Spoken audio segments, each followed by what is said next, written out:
நான் கொஞ்சம் பின்னாடி இருந்தேன் கொஞ்சம் என்னை பற்றி வந்து ஒரு 2-3 விமர்சனங்கள் வந்து சோசியல் மீடியாவில் அரசியல் பரவலாக வந்து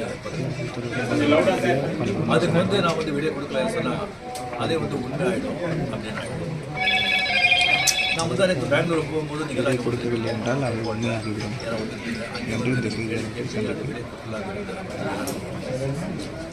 அதுக்கு அப்படியே பெங்களூர்லேருந்து திரும்பி வரும்போது கூட அங்கே மீடியா யாருமே இல்லை. அதுக்கப்புறம் 18th வந்து கேரளா வந்து ஷூட்டிங் இருந்தது சொல்லியிருந்தாங்க. அப்போ வந்து நான் வீடியோ கொடுத்துடலாம் அப்படின்னு நினைச்சேன். நீங்கள் அந்த முதல்ல என்ன கூட முதல்ல சொல்லிட்டு அங்கே ஒரு சொல்லி வீடியோ கொடுத்துடலாம். அது ஷூட்டிங் வந்து போஸ்ட் பண்ண ஆகிடுச்சு. ஸோ இங்கே ரொம்ப தள்ளக்கூடாது அப்படின்னு சொல்லி உங்களெல்லாம் நான் கூப்பிட்டுருக்கேன். ஃபஸ்ட்டு வந்து தேர்தல் முடிவுகள் வந்து நான் வந்து ஸ்டாலின் சார் போய் பார்த்தேன். அது கொஞ்சம் ஸ்டாலின் சார் அவர்களே என்னுடைய 38 என்னுடைய நட்பு கொள்கைகள் அரசியல் காப்பாற்ற ஜனநாயகத்தில் வந்து தோல்வியை வெற்றி இருந்தாலும் ஸ்டாலின் அவர்கள் வந்து அந்த கொடத்தூரில் வந்து தோற்றது எனக்கு கொஞ்சம் சங்கடமாக அதுக்காக நட்பு முறையில் அவர் போயிருப்பாங்க. அதுக்கு வந்து நான் வந்து விஜய் வந்து கொஞ்சம் பின்னாடி அது கருத்து வேறு ஏதோ 2 பெரிய பார்ட்டியை வந்து சேர்க்கணும்னு சொல்லி பேசுகிறாங்க அப்படின்னு சொல்லி விமர்சனம் வரும். அந்த சூழ்நிலையில் நான் அதில் பேசுகிறேன். அப்படி பேச ஒரு தலைங்கிட்ட ஆடி அது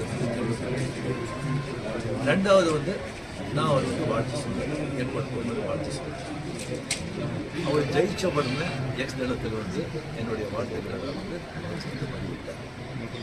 நான் 2016 அரசியல் வர சொன்னேன். நான் ஏற்பட்டு போகும்போது யூஸ்வலாக இருக்கிறாங்க அந்த போட்டிங் காட்டுவாங்க. மீடியா யாராவது இருப்பாங்களா அப்படின்ட்டு அதே இதில் வந்து மீடியா யாராவது இருப்பாங்களான்னு கேட்குறாங்க. மீடியா யாரும் சரியா சொல்லி நான் போயிட்டு திடீர்னு ஒருத்தர் ஒரு மீடியா ஒரு சின்ன ஃபோன் வச்சுக்கிட்டு விஜய் ஒரு முதலமைச்சர் அப்படின்னு சொல்லி என்ன ஷாக் மீடியா மாதிரி தெரியல. ஃபோன் வச்சு அப்படியே பார்த்து சிரிச்சு நான் போயிட்டேன்.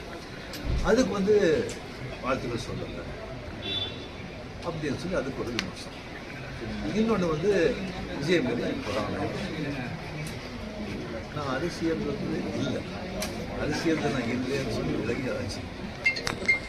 அரசியல் தான் இல்லாத போது ஒரு பேர் தான் எனக்கு செய்ய போகிறாங்க. ஒருவேளை கமல்ஹாசன் ஏதாவது முதலமைச்சர் தான் எனக்கு பிறகு வந்துருக்கும் என்பது தெரியாது. அப்போ கூட வந்து